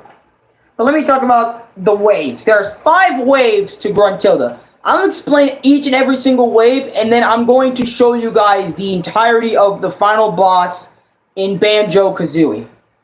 And then I have one last thing to say, and then we're out of here. Okay, the first wave, she flies with her broomstick until it stops working. Hit her with eggs, C-stick up. Like, basically, for example, how to shoot the eggs is C-stick up, by the way. If you're using it, if you're going on Nintendo 64 version, if you're on Rare Replay, it's probably B or some shit. I didn't do too much research on what buttons is which in terms of Xbox, since I pretty much just did this on Nintendo 64 emulator anyway. And since I don't own a Nintendo 64 console of my own, you get my point. Donkey Kong 64 is not that bad if you do it in bits and not all in one go. Like, I could see that. I think it's also the same for Crash Bandicoot 4, but the damage to me has already been done, man. I'm not even going to lie to you. I enjoy going through Crash Bandicoot games and going for them to complete them all the way through, like get the gems, etc. and all that. I like going through it, not in just one fat go, but maybe like in 2 or 3 goes and something like that, etc. That's how I enjoy my Crash Bandicoot. But Crash 4, the damage has already been done. After doing all that shit, I can't even play like 4 levels of that game without even feeling like I'm absolutely done. Like, I can't even play that full game anymore. I can't even. After what I've experienced with Crash Bandicoot 4, which, if you want to see those, my experience playlist is on my homepage. Just scroll down a bit, you'll see the My Experience videos. I have those, and just click on the playlist, you'll see the episodes that I made, and the whole entirety of the Crash 4 series that I've done in terms of gaming videos. I do have those as well. So if you want to check those out, you can. It's fucking horrible. I'm sorry, Crash 4, but you really did that to me. Wave number 2, you have to stand on top of these pillars and hit Grunty with eggs. C-stick up. I would say beat DK64 before you complete it. Yeah, definitely. Obviously, I'm going to beat it. Obviously, I'm going to play it casually first, and then maybe I'll go for the 101% completion. That's if I ever really get into the game, because I've been scared of that game for a minute now. And I have played it before, but I haven't gotten very far because of my lack of understanding of the game. But since, YouTube walkthrough exists, I have some more experience platforming under my belt. Maybe it is about that time I take on Donkey Kong 64. Maybe. But I gotta wait till all these other games are off my desk and I take a fucking break from video games, because god damn, I have still so much on my desk and my dresser and right there. So all 3 of these places are filled with my experience papers. Well, I'm getting done with those. I actually only have 1, 2, 3, 4 on my desk left, 2 on my dresser, and 1 on the little red table behind me. So we're almost done. Just give it a few more. After this, I'm just gonna do it monthly, so you can slow it down a bit. But anyways, wave 2 was C-stick up. Wave 3, you get to fly up in the air and hit Grunty with Kazooie's launcher in the air. Press B. When you're in the air, make sure you press B to shoot the eggs or shoot whatever comes out of Kazooie, and make sure you shoot her rapid fire that bitch. Don't just shoot her once, shoot her about 4 times, and the next part of it, the next phase of that will go. But that was wave 3. I pretty much put these in waves in a nutshell, so it makes it a lot easier to understand and to show you guys. Wave number 4. Have you ever played Spirit Hunter Deathmark or NG VR spooky games? No, I have never played those games or heard of them in my entire life. I have never heard of that, but that sounds like a cool game to get into. I don't have a lot. I only have the PS4. I used to have the Wii, but my Wii broke down, so there goes a lot of options, like Twilight Princess I could have played. There goes fucking Thousand Year Door I probably could have gotten into and played. There goes a lot of things I actually could have played if I still owned the Wii. I need to get like a Nintendo Switch or something, or another console. Hopefully, like, I don't know, maybe Christmas or something. I don't know. Maybe we'll figure things out. We're not even there yet, but we'll see. There are Switch games and PS4 games. Okay, there's Switch and PS4, so I don't need a Nintendo Switch for that. Okay, cool. I'll probably look into it after I'm done here. So, I'll actually probably look into that. Yeah. Gruntilda puts up a barrier that Banjo-Kazooie cannot break, but all the Jinjos aid Banjo. All the Jinjos aid Banjo, but you have to wake up the statue and turn backward, C-stick down to shoot eggs into the hole, and do this 6 times. This was a pain in the dick! When I tell you Wave 4 was a pain in the dick to do, it was a dick thing to do, because remember, Grunty's still shooting you with fireballs before this. Like, she has a barrier, and she's shooting fireballs, green energy balls that only Wonder Wing can go through without getting scratched. She's hitting you with all this shit, and I'm telling you, Wave fucking 4 was a goddamn problem. It was a problem. And you can run out of exactly, you can run out of eggs as well. But since I collected all the music notes, all the jiggies, all that other extra shit, I actually got like the maximum feathers, 10 hit points, etc. No cheating. I actually did that shit. Like I said, I was going in 100%. Or 99% in this case. The final wave. After all the regular Jinjos hit Grunty doesn't go down, so... So, running around doing Grunty's fireballs, and a giant Jinjo statue wall will appear. And, well, basically the fourth one was you have to go to each statue. There was 4 mini statues of small Jinjos that you had to go all around the map. That you had to shoot eggs into. Do that 6 times. 6 fucking Jinjo barriers for the 4th shit. That's why I say it's bullshit. The 5th one was really bullshit because, you'll see. You know, so it doesn't go down. So run around doing running around, dodging Grunty's fireballs, and a giant Jinjo statue will appear. And you'll have to shoot eggs into the whole Jinjo, or the hole around the statue with the C-stick up. Then the giant Jinjo will free and finish off Grunty. So meaning you have to literally run around, shoot eggs as quick as you possibly can in one hole. Go to the other side. Shoot again. Go to the other side. Shoot again. Again. Until the Jinjo is cracked and awakened. Oh my god, dude. It is a bitch to do the 5th wave. But once you see the 5th wave and once you see all this shit, you're going to absolutely love it. But anyways, that is part 5 of Banjo-Kazooie.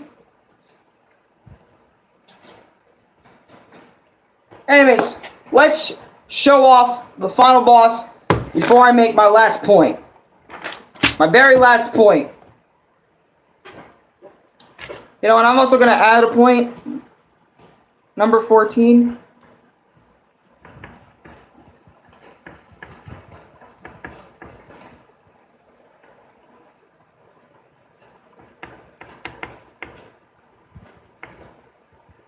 Okay. Well, the true ending, the true ending. The true ending's always good. The ending to everything is always good in the game, etc. But anyways, here you go. I'm gonna show you Furnace one, and then after everything. So let me show you after they get Gruntilda back, etc. Gruntilda runs away. They do fake ass credits, right? And then yeah, sorry for hearing that. You guys are gonna have to hear that for a bit.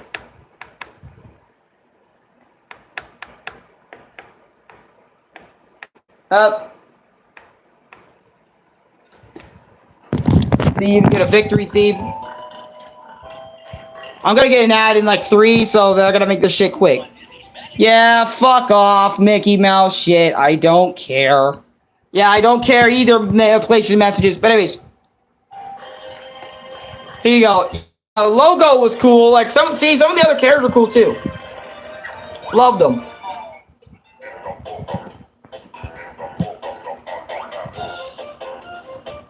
One of my absolute favorite moments in the entire game is Banjo sitting here chilling at home, bro. Look, Mumbo cooking burgers, corn. Yep.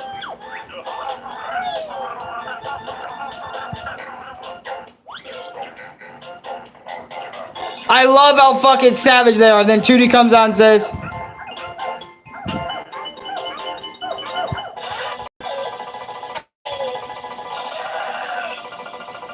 everyone's celebrating prematurely and shit. Yep. And you run away and then you finish the final boss, which I'm going to show you guys the final boss. I'm gonna mute. I'm gonna go in there and mute. Because they need to stop fucking ruining my banjo. You know, nah, you know what? I'll let it go. I'm not gonna let it get to me because it's not the point of the video. I'm back. Welcome back. And Mumbo is cooking Banjo's pet fish. Aw, damn. Now let's show you guys the final boss. I'm gonna show you the final boss in its entirety. So if you guys do not want to see the final boss and how it's played out, probably click off. Yeah, a lot of you guys don't give a fuck anyway. Y'all are watching to watch. Y'all are wanting to see it. Probably, but if y'all are gonna play this game and y'all don't want to be spoiled for the final boss bare minimum, there you go. I won't click off. That's my warning.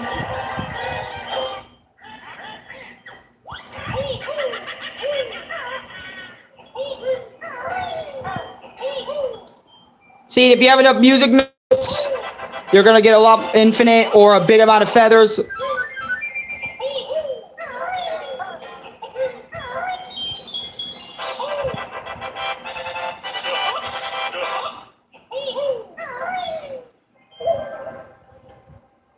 See, check this out. Yep, extra life pieces. This is what I was mentioning before. See, 10 hit points.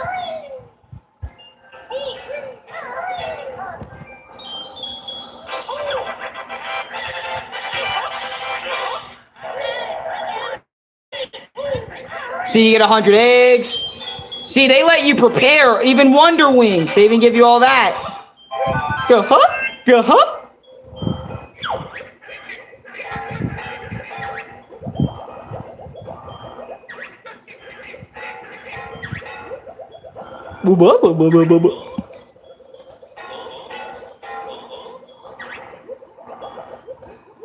I love this game, dude. I love this game. Honestly, looking back at it, I love the fucking game, dude. And I won't skip a single bit of it. It's 19 minutes. Oh, and by the way, the user that had this video is Pack Attack. So thank Pack Attack. Pack Attack, thank you for letting me use your video, bro, for the shit. Or the footage is from you. The footage is from him.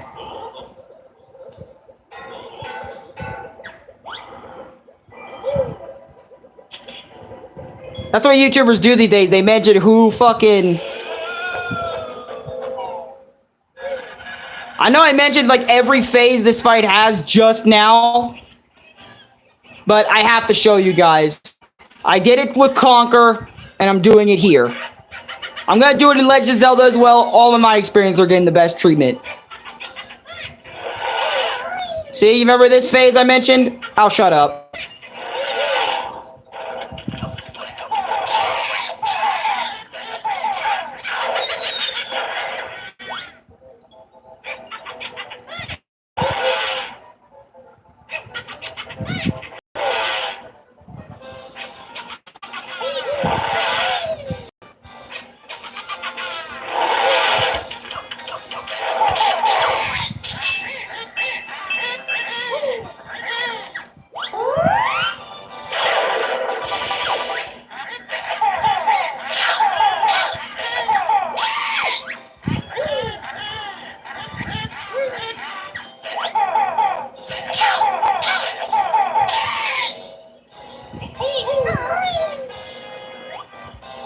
See, this is wave 2.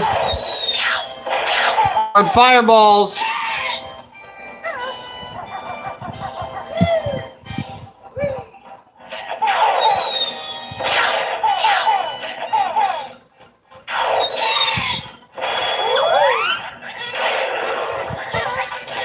See, that's the green magic you got to use Wonder Wing on. Now you go with the flying, so this is phase 3 or wave 3, whatever you want to call it. Oh yeah, you actually smack it with a beak barrage.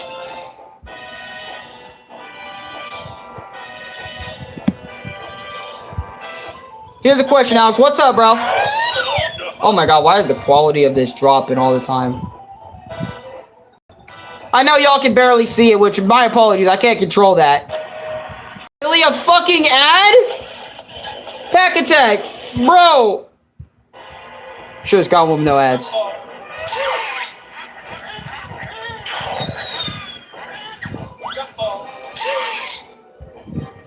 Honestly, the bosses in Banjo, like I said, there wasn't really any too much that gave me too much problems.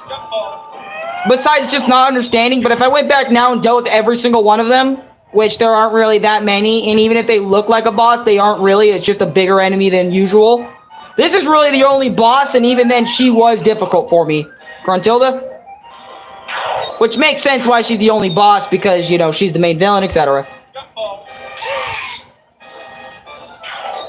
Hell, Mario Bros. 1 didn't really have that many bosses, it was just Bowser like 5 different times.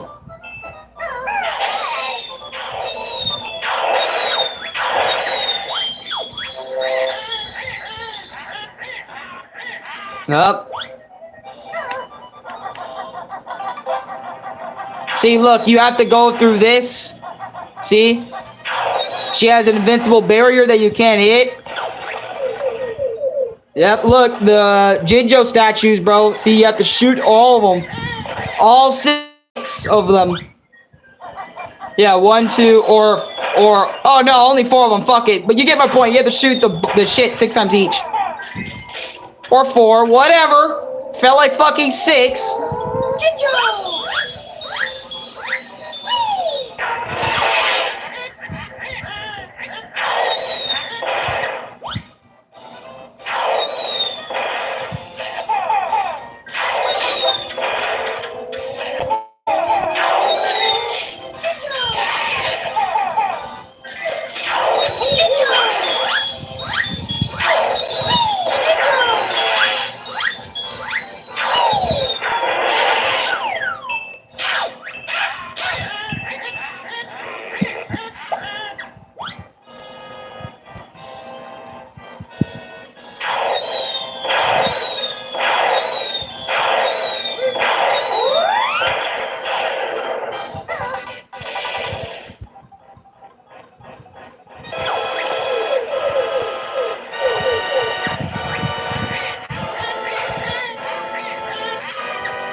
I was screaming my fucking ass off when I was doing this, man.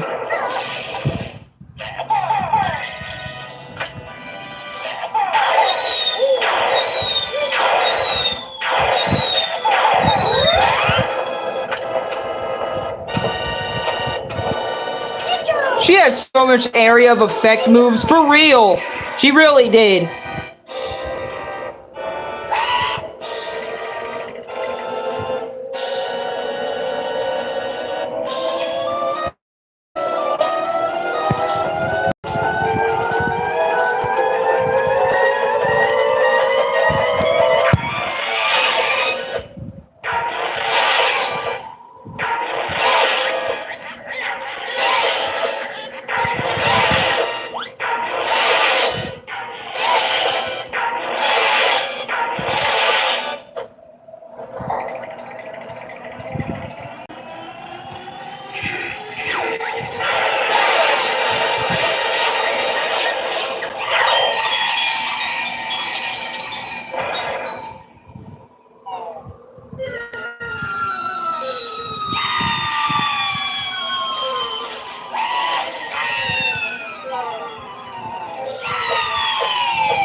This was my favorite part right here, baby. At the beach, after they truly defeat Gruntilda, they say, hey, let's try it again.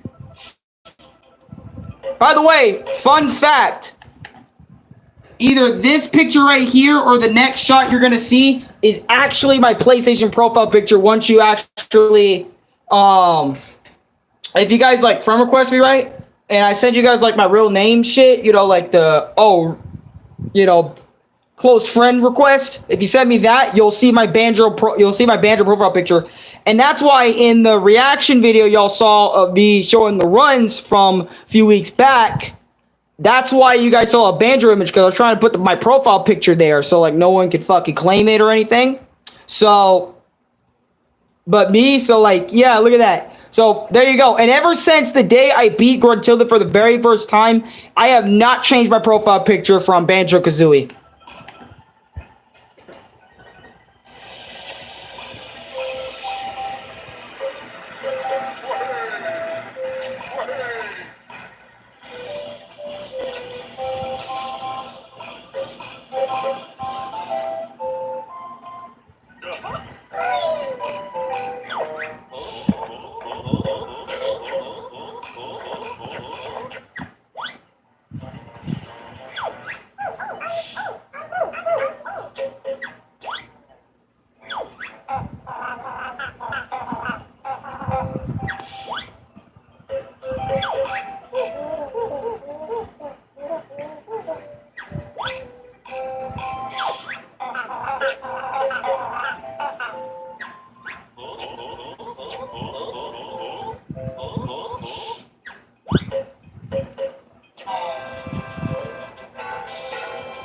And you guys know the ending already. This is just the ending credits. They have a lot of ending credits, but then they show you stuff that you were supposed to get, that you could get by it's a whole thing. But anyways, here you go.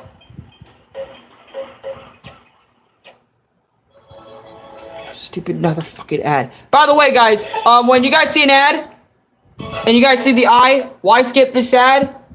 Why skip ad? Stop seeing this ad. Return the video, or if you want to put any of these, you can go ahead and do that. That's how I skip ads, when they don't show that you can skip ads.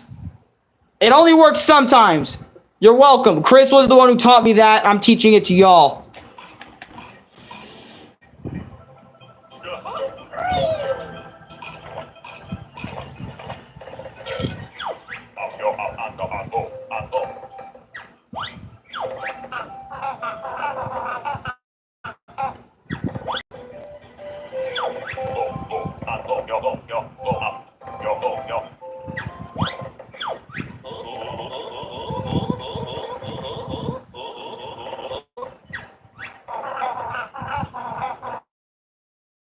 I love how the game, that's what I really love too.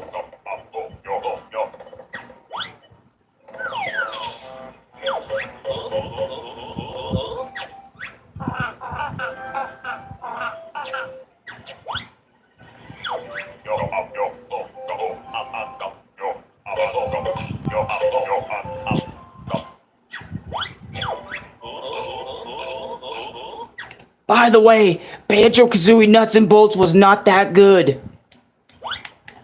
No one likes to remember that game in terms of Banjo-Kazooie.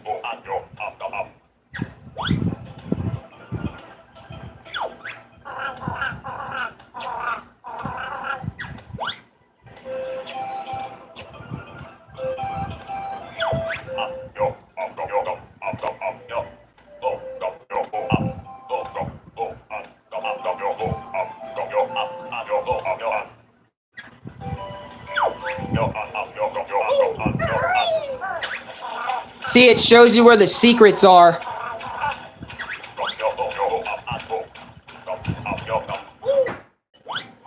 He uses magic. And the thing is, what makes these secrets so cool is that this connects Banjo-Kazooie and Banjo-Tooie. So then you can get a secret move in Banjo. It's either Banjo-Tooie or Banjo-Kazooie. Someone needs to correct me on that if at all possible. But you pretty much collect Nintendo 64 packs, big fat keys, and then you get these random eggs that you can collect as well. I didn't do all that, but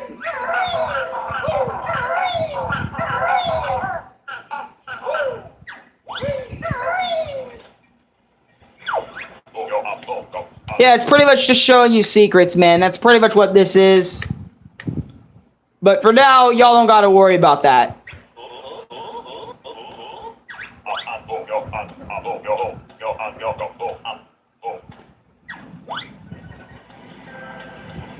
Banjo and Kazooie Nuts and Bolts, they didn't actually go with that name, to be fair. They actually went Banjo-Tooie for the second game. Banjo Nuts and Bolts is the second game. Okay, but that is pretty much it for the Banjo-Kazooie ending. I'm not going to end the video just yet. I have a few more things I really wanted to say and read more comments. I loved how she's defeated in some sort of lore. If a witch is super strong, the only way to win is trapping them in the earth, because even in death, their skeletons still have their spirits. Right. I like that too, how Gruntilda was actually super strong and there was actually no way Banjo-Kazooie themselves can actually defeat her. It was because of the Jinjos working together and become a Mega Jinjo that was the only way they could defeat her. But in the second game, it ends up being a little different, which we'll get to when we get to. But for now, that is Banjo and Kazooie, guys. Honestly, I love this adventure all the way to the end. Sure, there's always going to be parts of your game that makes you pissed off, frustrated. But that's the whole point of the game, is to make you feel all sorts of different emotions throughout that journey that you have taken with Banjo and Kazooie. You see, this game, when this game was really good, this game was really fucking good. When this game was really, actually, there wasn't really too much bad things about, like, bad things I can really complain about this game, honestly. Other than, like, my personal dislike on some things I couldn't figure out without looking up. Or, you know, just certain stuff like Gruntilda's Furnace Fun, etc. There wasn't that many bad things in this game that I have discussed. Honestly, the majority of this video has just been good things. And honestly, that's really good for this my experience. Because usually, I make them very balanced because I don't want to sound like, I'm just sucking this game off. You know, that's why I've always had negatives. So, like, I'm not just straight up going to a game, sucking it off, and then that's it. You know what I mean? If the game is generally that good, then the game is generally that good, at least for me. I'm not going to speak on hundreds of others, but for me, Banjo-Kazooie was really fucking fun, and that's why a lot of people, you know, fuck it, I'm going to speak on my behalf and others, actually. That's why a lot of people consider this game fun. That's why a lot of people consider this game being one of the best platformers on the Nintendo 64, is because of the big, expansive worlds on the Nintendo 64. Like, you can have that big a world on the Nintendo 64 console? And there's 9 of them, 9 whole places to explore on the Nintendo 64. And to think this game was just a test for what they truly wanted to do in, well, I guess truly in a way in Banjo-Tooie, but Banjo-Tooie is kind of alright for me. I still like the game, but Banjo-Kazooie. But still, that's why people remember this game as one of the best platformers in terms of all the collectibles you collect, in terms of collecting the Jiggies, in terms of collecting the Jinjos, in terms of collecting the music notes, going through all the levels, Treasure Cove, Mumbo's Mountain, Gruntilda's Furnace Fun, hell, fucking everything, bro, from, you know, Freezy Peak, you give a point, all the levels, all the stages, all the fun and wacky madness that you go through in this game. It is so fun, and I encourage every single person in my chat, not even just my chat, but people who watch this video afterwards, give this game a shot. See why people say this is one of the best games on the 64, just like Conker's Bad Fur Day. Honestly, almost every single game Rare has produced back in these times were a godsend in gaming. The Donkey Kong Country series was a fucking fantastic trilogy. Everyone goes back to Donkey Kong and thinks of Donkey Kong trilogy or Donkey Kong Country series. You know, Donkey Kong Country 1, Donkey Kong Country 2, Donkey Kong Country 3, one of the best trilogies on the NES. And yes, I will be replaying. I actually might consider playing Donkey Kong Country again sometime. You know, I will consider playing that if you guys want me to. But I have tons of clips I need to get uploaded on my channel because I've actually made a lot of clips from videos from 2 years ago or just brand new clips I actually recently made to just... It's just abundance of awesome clips. But anyways, let me get to the last two things I wanted to say before I end off this video. As a 1 hour? I did Banjo-Kazooie in only an hour 46. Anyways, Banjo makes collecting everything fun, unlike Crash Bandicoot 4. If you guys know already, my fury with Crash Bandicoot 4 is collecting everything in the game is not fucking fun. Unlike the games before Crash 4, collecting the gems, I'm not going to say the relics, I'm not going to say those, but collecting the gems, extra lives, was always fun in Crash Bandicoot. But collecting the gems in Crash 4 just fucking ruins it and just goes way too out of hand for me. And I know there's players out there in the Crash 4 community that can beat this game in 9 hours. Good for you. But I can't fucking do that. I honestly have horrible memories going through every single level in that game, which is why every single game that has collecting, I always compare it to Crash 4 to see if it's better than that or worse than that. And honestly, every game I've played so far in terms of collecting shit hasn't even touched Crash 4 in terms of negativity. In terms of me collecting shit not even fun. Banjo-Kazooie makes collecting things fun. It's supposed to be. It's a collectathon. That's what a collectathon's job is supposed to be. Making the collection of things, making you gather everything super fun. And I'm glad Banjo-Kazooie was able to do that with their game, with their game that they have made today, dude. And honestly, if Rare ever watches my video or watches videos on YouTube about their older games, please come back. Microsoft, what the fuck are you doing? Please come back. Sorry, my fucking tablet fucking froze on me for some stupid reason or disconnected. Just imagine a Banjo-Kazooie game on the Xbox Series X. What the fuck? Imagine the graphics. Imagine the voice acting if they ever want to do that. Just imagine a Banjo game on the newest Xbox. That'd be fucking amazing. Even though I don't have an Xbox, which I feel like they really should. Yeah, well, actually, Microsoft does own Banjo, so that means we can't really put it on PlayStation. But still, you get my point. Banjo-Kazooie on the newest console would be fantastic to have. And I have no idea why Banjo but Banjo, I don't know why Banjo doesn't have a new game yet. But Banjo, I mean, there's also like a third game after Banjo-Tooie. Banjo's, like, Banjo-Kazooie Grunty's Revenge, and that's like the GBA game, but no one really matters about that. And there's also Banjo Pilot, but no one really cares about that either. It's pretty much just Banjo-Kazooie, Banjo-Tooie, and then Smash Bros. For Banjo in terms of good things. And then the bad things are kind of the mediocre games or whatever. And no one likes talking about nuts and bolts. I don't even like talking about Banjo-Kazooie nuts and bolts. Banjo-Kazooie nuts and bolts, Banjo-Kazooie just look absolutely hideous. And the game is way too different just to be considered a Banjo-Kazooie game. It's almost as bad as what Microsoft did to Clanker. Honest to God, it's almost as bad. But anyways, oh my god, a new Banjo game would actually be fucking fantastic. But anyways, Banjo still did get his justice at the end of the day, though. He actually did make it as a character in Smash Bros. Ultimate, which honestly, if you guys remember, everybody was freaking out about because everyone's been asking for Banjo to be in Smash Bros. Since probably Melee. Since Melee, actually. And the fact that he got in years later, he made it into Super Smash Bros. And now there's tons of Banjo fans gathering up together, playing their favorite hero, Banjo and Kazooie in Super Smash Bros. Kicking fucking ass. And I'm gonna, you know what, I might show y'all the Banjo trailer, maybe. The developer said the Banjo 3 maps were so big that they made nuts, so they made nuts and bolts. Fair enough, but even then, you could just condense the maps.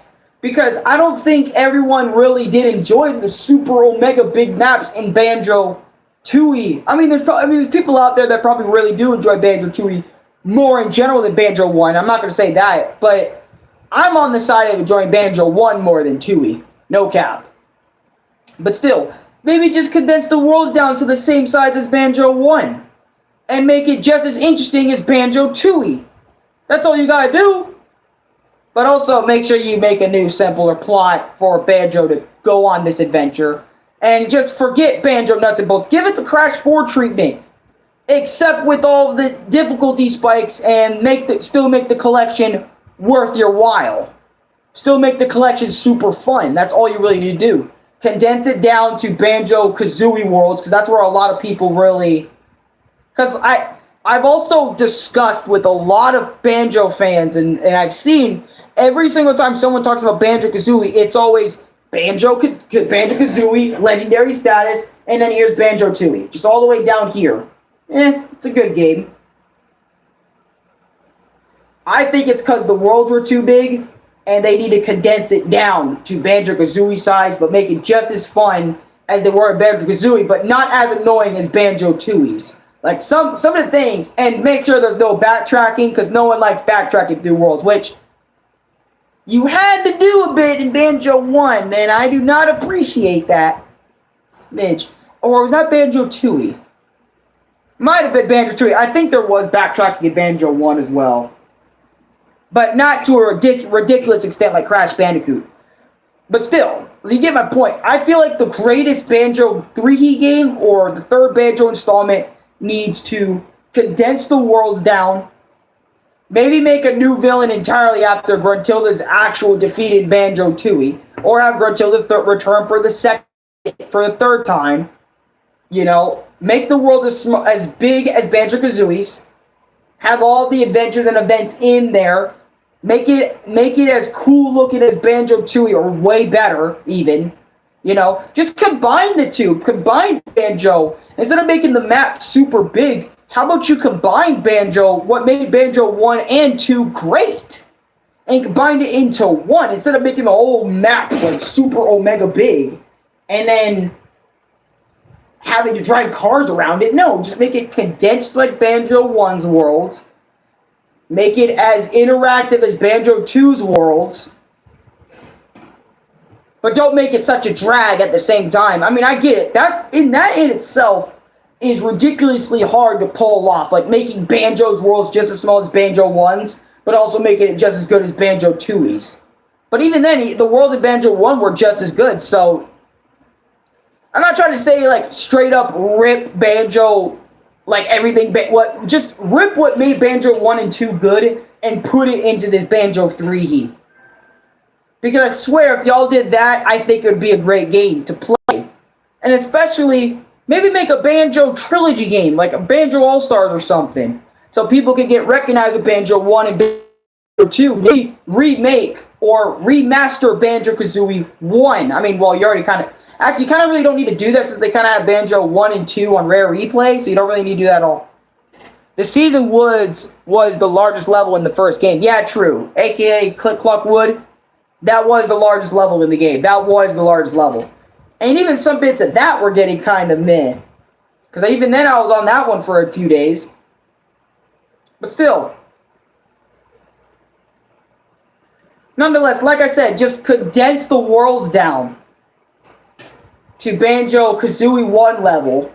And, you know, just try your best in doing stuff around that. I'm not a game designer, so I can't really show... Well, I can just tell you what I mean. But you guys know what I mean when I say condense it down to Banjo level 1. Because a lot of people, a lot of Banjo fans... I'm not saying every Banjo fan, but a lot of Banjo fans prefer everything that they did in Banjo 1 than... Well, a lot of things. A lot of the main things, like the collectibles, etc., not as much backtracking as you have to do in Banjo-Tooie. Because Banjo-Tooie, there's a lot of fucking backtracking.